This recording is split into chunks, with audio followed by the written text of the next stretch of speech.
ជាបឋមខ្ញុំបាទឈ្មោះរដ្ឋាសូមគោរពនឹងជម្រាបសួរទៅដល់ពុកម៉ែបងប្អូន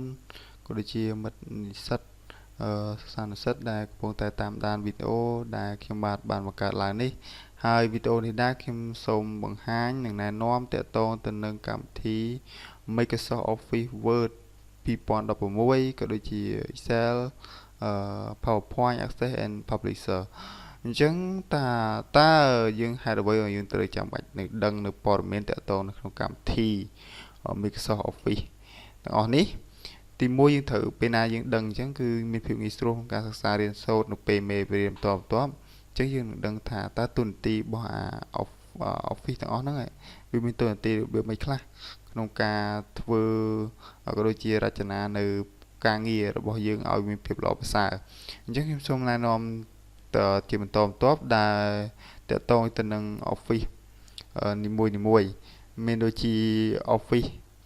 នេះWord 2016គេបង្កើតឡើងក្នុងគោលបំណងក្នុងការសរសេរឲ្យ user ប្រើប្រាស់ហ្នឹងសរសេរងាយស្រួលក្នុងការសរសេរអត្ថបទ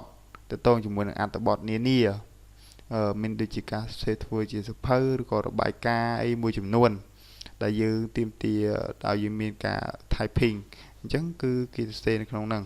អញ្ចឹងកម្មវិធីហ្នឹងគឺងាយស្រួលមែនតើក្នុងការសរសេរជាលក្ខណៈអត្ថបទហើយចំពោះ Excel វិញនេះដែរ Excel គឺវាតកតងទៅនឹងកាលបញ្ជីការគិតលេខអញ្ចឹងគឺគេ Microsoft គាត់បាន design មកគឺក្នុងគោលដៅរបស់យើងក្នុងការដាក់រូបមន្តមកហើយយើងគ្រាន់តែ input តម្លៃទៅហើយវានឹងជួយសម្រួលដល់យើងក្នុងការគិតនៅក្នុងបញ្ជីនីមួយហ្នឹងហើយចំណែកឯ PowerPoint ដែរគឺ Microsoft គាត់ design ឡើងគឺក្នុងគោលបំណងរបស់គាត់ក្នុងការឲ្យយើងនឹង user ប្រើប្រាស់នឹងមានភាពងាយស្រួលក្នុងការបង្កើតនៅ slide ដើម្បីធ្វើការ presentation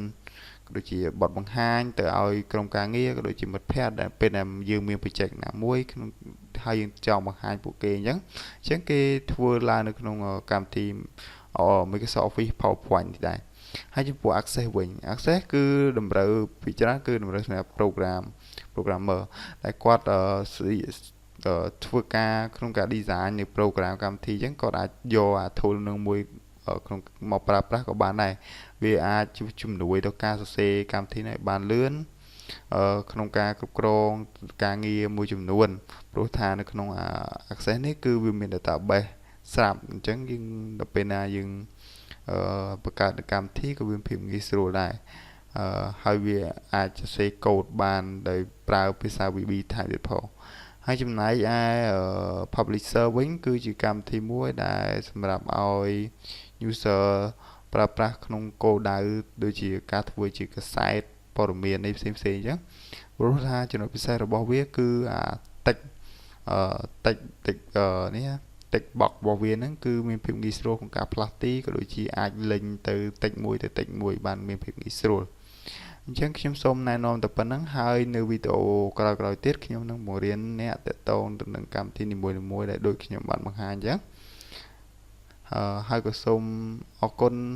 ព្រោះការតាមដាននេះដែរហើយក៏សូមជម្រាបផងដែរថាខ្ញុំបាទក៏មិនមែនជាអ្នកដែលពូកែខាង Microsoft ទាំងអស់នឹងដែរប៉ុន្តែខ្ញុំបានដឹងមួយចំនួនធំអញ្ចឹងខ្ញុំបង្រៀននេះគឺក្នុងគោលដៅគឺចែកចាយក៏ដូចជាចែករំលែកនៅចំណេះដឹងផ្ទាល់ខ្លួនដែលខ្លួនឯងមានអញ្ចឹងពេលខ្លះមានចំណុចខ្វះខាតអីក៏សូមមេត្តាខន្តីអភ័យទោសពីសំណាក់លោកគ្រូដែលគាត់បង្រៀននៅមុខវិជ្ជាទាំងអស់ហ្នឹងអញ្ចឹង